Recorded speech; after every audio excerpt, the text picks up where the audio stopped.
Picture this. You wake up cold, you walk 5 feet, tap a button on the wall, and the cold disappears. That's it. That's your entire relationship with winter. You barely notice you're warm, because you've never really been anything else. But rewind the clock even a few thousand years, and winter wasn't an inconvenience. It was a hunting season, and you were the prey. It didn't come at you with one weapon either. It attacked from every direction at once. The freezing air could kill you. The empty landscape could starve you. The endless dark could break your mind before either of those finished the job. So here's the question worth sitting with. No heaters, no supermarkets, no insulated walls. How did anyone make it through even one winter, let alone thousands of them in a row? Let's start with the most obvious killer, the cold itself.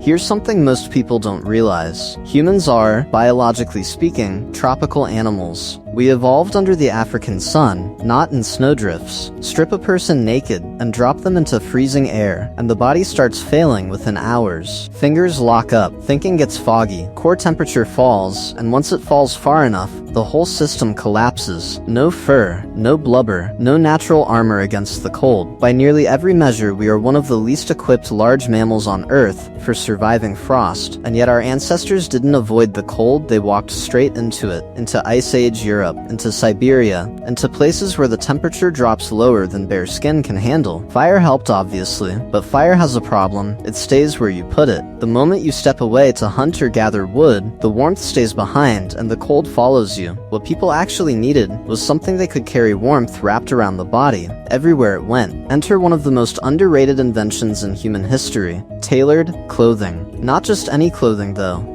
For a long time, getting dressed meant throwing an animal skin over your shoulders and hoping for the best. And that worked. Sort of better than nothing at least. But a draped hide has gaps. Wind cuts through the sides. Arms stay bare. The whole thing slides off if you so much as bend over. The real breakthrough came when someone figured out how to cut hide into pieces and sew those pieces into a shaped sleeves, a fitted body, sealed seams that trapped a layer of warm air right against the skin. That's the difference between wearing a blanket and wearing a coat. But sewing requires a needle, not a stick, an actual needle, with a tiny eye for thread. Making one meant grinding a bone splinter down to a fine point, then carefully drilling a hole through it without snapping it in half. Archaeologists have found needles like this dating back more than 40,000 years. These weren't lucky accidents. Someone designed them on purpose, for exactly this job.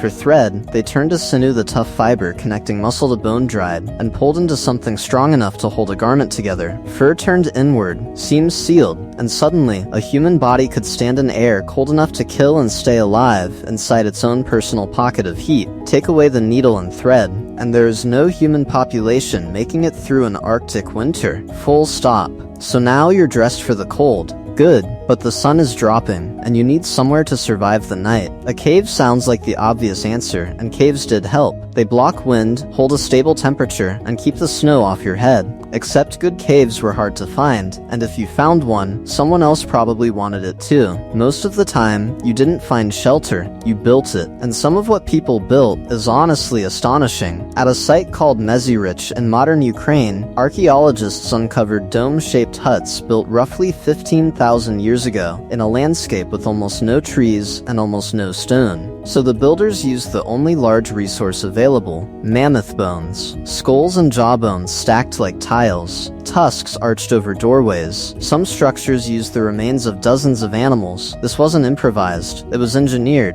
Inside, comfort mattered too. At a site in South Africa, researchers found bedding made from carefully layered grass and leaves dating back an almost unbelievable 77,000 years. People were building comfort into survival long before humans had even left Africa. And bone doesn't fit together perfectly, there are gaps everywhere a hut like that. So they sealed them, hides stretched across the inside walls, turf stacked against the outside. Some groups even packed snow against their shelters, since snow traps air, and trapped air holds heat. Slowly, the wind ran out of ways in, but a sealed shelter creates its own problem. A fire needs fuel, constantly, all winter long. Someone has to keep going back out into the cold to get more, which means you can't wander far from home, your food has to already be close, or already stored. That brings us to threat number 3, and maybe the deadliest. Hunger. Here's something modern life has completely erased from memory. In winter, the land stops giving you food. Plants die back. berries disappear, roots freeze into the ground, animals scatter, hide, or grow thin. For early humans, winter wasn't just cold, it was the season the earth stopped feeding them. Survival turned into a math problem. Gather enough in the warm months to cover a group through months, when almost nothing new appears. So, they got very good at storage. Drying was the first trick. Slice meat thin, expose it to sun or low smoke, and pull the moisture out until it can't rot. Dried meat could last for months, and smoking added an extra layer of protection. The second trick was turning the cold into an ally. Dig a pit into permafrost, pack it with fresh meat, and the ground itself becomes a natural freezer. The very thing trying to kill them became the thing keeping their food edible. But the single most valuable food of winter wasn't meat, it was fat.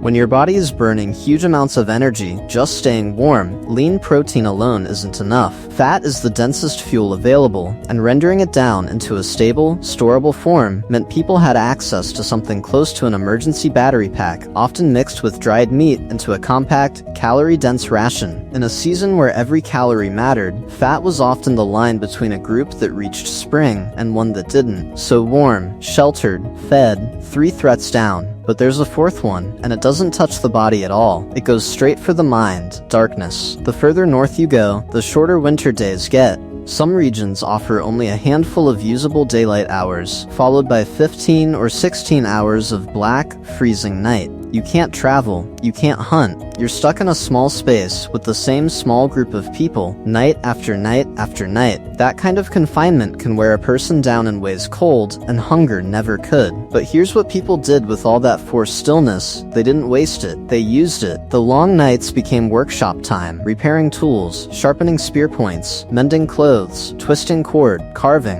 and it became something more than that too. Around the fire, in the dark, is where knowledge passed from the old to the young, where stories got told and retold until they became myth. A 2014 study by researcher Polly Wiesner looked at conversations among the Jew Hawansi people of the Kalahari and found that once night fell, talk shifted heavily away from practical gossip and toward storytelling, song, and ritual. Something about the firelight itself seemed to open people up. People huddled together against the dark, keeping each other warm, keeping each other sane, keeping each other human until daylight came back. Winter didn't just test the body, it shaped the mind, and when you step back and look at the full picture, something clicks into place. Winter is, in a very real sense, one of the reasons we became who we are. The cold forced the invention of fitted clothing. The scarcity of shelter forced the invention of architecture. The gap in food forced the invention of preservation and storage. And the long dark nights forged a huge share of what we now call culture. Nearly every tool that let humans spread across every climate on Earth was hammered out in the fight against winter. The harshest season on the planet didn't destroy us, it built us. So here's the full shape of it. Winter attacked with 4 weapons: the cold, and we answered with fire and sewn clothing; the dark, and we answered by building shelter from whatever the land gave us, even mammoth-bone; the hunger, and we answered by drying, freezing, and rendering fat into stores that could carry a group for months; and the isolation, and we answered by turning the longest nights into a classroom. None of it was guaranteed. Every winter was a test, and plenty of people didn't pass it. Survival was earned one invention, one season, one freezing night at a time. And now, you turn a dial, and the room warms up. You open your fridge, and there's food that grew on the other side of the planet. You complain about the sun setting early, from inside a house your ancestors couldn't have imagined. You've probably never once wondered, watching the first snow fall, whether you'd stored enough to see spring. Winter didn't get softer. We just spent 100,000 years slowly figuring out how to beat it.